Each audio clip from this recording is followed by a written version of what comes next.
Hello, everybody. How you doing out there? This is the third video of the studio albums from Black Sabbath that I have. Okay, so as I said in the last video, Ronnie James Dio left the band in 1982 because of the fighting with Tony over the mixing of the album, producing whatever. Little sneaky things going on. Ronnie would come in and turn the volume up in the producer's chair and leave, and then Tony would come in and get it the way he wanted it again. And when he found out Ronnie was the one who's doing it, they just kind of imploded. And Ronnie left the band and decided to do his own thing. So they were left without a singer, okay? Wow. This album coming up is something. They get Ian Gillan to replace Ronnie. Ian Gillan from Deep Purple. He replaced Ronnie on vocals. And since Vinny Appice went with Ronnie to, form Ronnie's solo band, they were able to get Bill Ward back, the original drummer. So you've got 3 of the 4 original members on this album. You have Tony Iommi on guitar, Geezer Butler on bass, Bill Ward on drums, and then Ian Gillan from Deep Purple on vocals. This is the only album that Ian Gillan, recorded with the band. This is the famous Devil Baby album. Really controversial cover, obviously. Pretty sick, really. And there's the back. Now, this was released 12th September of 1983, and it did pretty well, really. It did hit number 4 on the UK album charts and number 39 on the US Billboard charts. And it actually went gold in the UK for selling 100,000 copies. I think Wikipedia said it sold 129,000. I don't know if, that probably needs to be updated. I'm sure it sold a little bit more than that. But yeah, this is, I like this album. And it was produced by Robin Black and the band. I don't know who Robin Black is. But there's a very muddy production to it. So it's not like crystal clear. But it still sounds good, and it's super heavy. Really heavy. And that's what I like about it. I like heaviness. So there you have it. That was in 83. Well, the band, I guess, imploded a little bit. And Tony, I guess, wanted to take a break from Black Sabbath, Tony Iommi. And he decided to work on a studio album. Now, the problem was, he was still under contract with Warner Brothers, okay? Well, Warner Brothers told him, look, you have to put the Black Sabbath name on it, it'll sell more records. And he was hesitant, but he didn't really have a choice. And so that's what happened. Hence, just a picture of him on here, because it was supposed to be a solo album. And I don't know why they did this, but it says Black Sabbath featuring Tony Iommi. For crying out loud, Tony Iommi is Black Sabbath. He's the one that's been in the band the whole time. He's written all the iconic Geronimo monstrous guitar riffs, that created heavy metal. He is the band, in my opinion. So, I don't like the name of it. I think that's stupid. I mean, yeah, okay, if you're going to make it a Black Sabbath album, just say Black Sabbath. You don't need to say featuring Tony Iommi, for crying out loud. Everybody knows he's going to be on the album. But anyway, that's neither here nor there, I guess. It was released 28th of January, 1986, and it hit number 27 on the UK chart and number 78 on the Billboard chart here in the US. There's the back. I kind of like that jacket he's got on. Pretty cool. And the lineup is Tony Iommi on guitar, of course, Eric Singer on drums, who would later play with Kiss on the Revenge album, Dave Spitz on bass, Jeff Nichols on keyboards, and Glenn Hughes on vocals. And this is the only album that Glenn Hughes sang on with Black Sabbath. And Glenn Hughes used to be in Deep Purple with him and he was in Deep Purple. He sang and played bass with David Coverdale. David Coverdale took over for Ian Gillan, back in the mid-'70s for a couple albums. So it's weird how these bands kind of interchange with each other. I think it's kind of funny. But that's a good album too. Underrated. Pretty heavy. Not quite Black Sabbath because it was supposed to be, a Tony Iommi solo album, but it's still really good. Then we come to The Eternal Idol, released, I didn't even write it down, it was released in 1987, I know that. Hit number 66 on the UK charts and 168 on the Billboard chart in the US. The lineup for this is obviously Tony on guitar. This is the first album with Tony Martin on vocals, and he went on to do 5 albums total with Black Sabbath. Jeff Nichols on keyboard, Bob Daisley on bass, and Eric Singer again on drums. And it hit 66 on the UK and 168 on the Billboard in the US. Really good album. I like it quite a bit.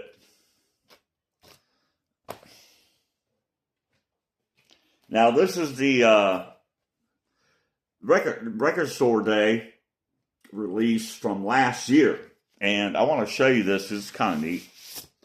It was released on a ruby red color. I thought it was at this one. Well, maybe I'm wrong. It wasn't. It must have been something else I was thinking of.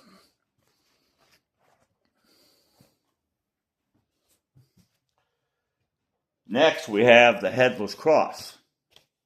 This was released 17th of April, 1989. There's a cover there. In the back. And the lineup is Tony Iommi on guitar, Cozy Powell on drums, Tony Martin on vocals, Jeff Nichols on keys, and Lawrence Cottle on bass. But this is a really good album. Heavy. Well, all Black Sabbath's heavy, but really good album here. Kind of a cool picture cover there. Then we go to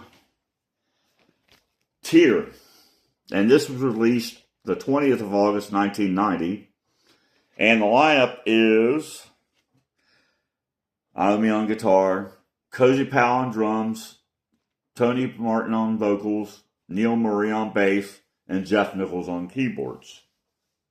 There's the back. And it hit number 24 on the UK charts. It didn't hit the Billboard charts here in the US. This was some hard times for Black Sabbath during the late 80s and 90s. They didn't sell as many records, like I mentioned in the last, earlier. In the 90s, grunge took over and alternative rock. That's what was popular. So it was some lean times for Black Sabbath here in the 90s. Man, this is a fantastic album, too. All of these I'm telling you about are great. There's not one bad Black Sabbath album, I'm going to tell you right now. It's, this is the way it is. Times change. People like different things. Then we go on to 1994. On the 31st of January, they released Cross Purposes. Another fantastic record. Now the lineup here is Tony on guitar, Tony Martin on vocals again. Geezer Butler is back and plays bass. So now we've got 2 original Sabbath members. Bobby Rodendelli on drums and Jeff Nichols again on keyboards. And this, hit 41 on the UK charts and 122 on the Billboard chart. So at least it charted here in the US. Fantastic album. Like I said, there's not a bad Black Sabbath album at all. They're all just, they're different. And then comes Forbidden. For some reason, this album gets crapped on a lot. Mainly because, of all people, to bring in, to sing on a song, they brought in Ice-T, the rapper. And he has a little rapping thing on the Illusion of Power, the first song on the album. I don't understand that. It's a good song, but, why bring in a rapper? You're Black Sabbath, for crying out loud. I guess, they're trying to change with the times, Bands like Korn were huge. They had a little bit of rap in it, and nu metal and all that. So yeah, I guess that's why they did that. Just trying something new. I think that's a badass looking cover though.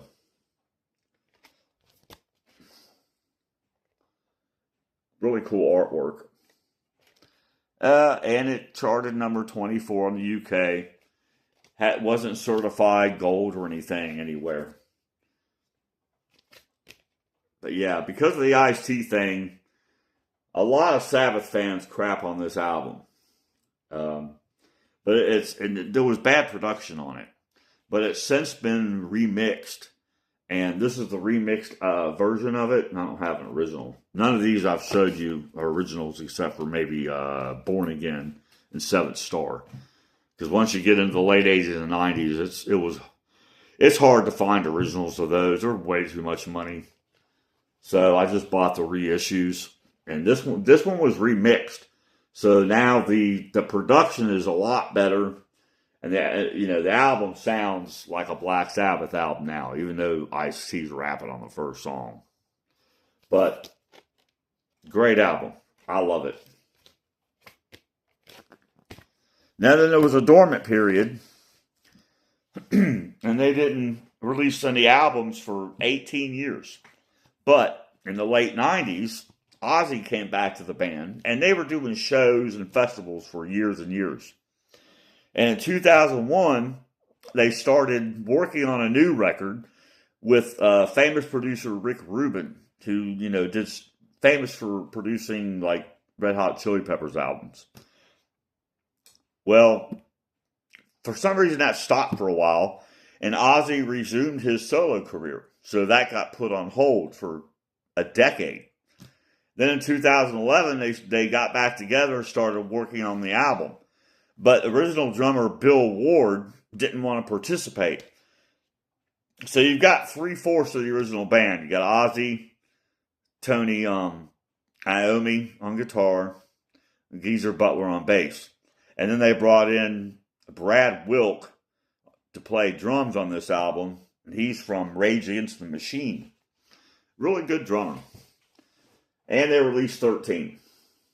And they released this on the 7th of June, 2013. And this, believe it or not, is the very first #1 album for Black Sabbath. And I think it's because all the hoopla of Ozzy returning, and there was rumors it was going to be the original band. But Bill Ward he didn't want to participate over a contractual dispute. They didn't want to pay him enough money, I guess. So that's why they brought in Brad Wilk to play drums. But this is a good album too. Like I said, there's no bad Black Sabbath album.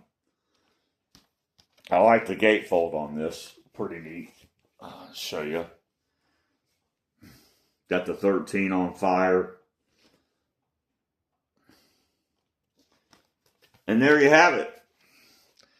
And like I said, you know, they made another album with Ronnie James Dio, but they had to change the name to Heaven and Hell. So that box set's coming.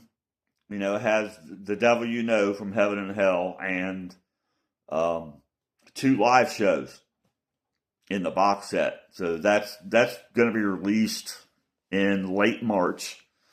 And when I get that, I'll do an unboxing of that box set, and I can't wait for that. But this concludes the Black Sabbath studio albums. Hope you enjoyed it.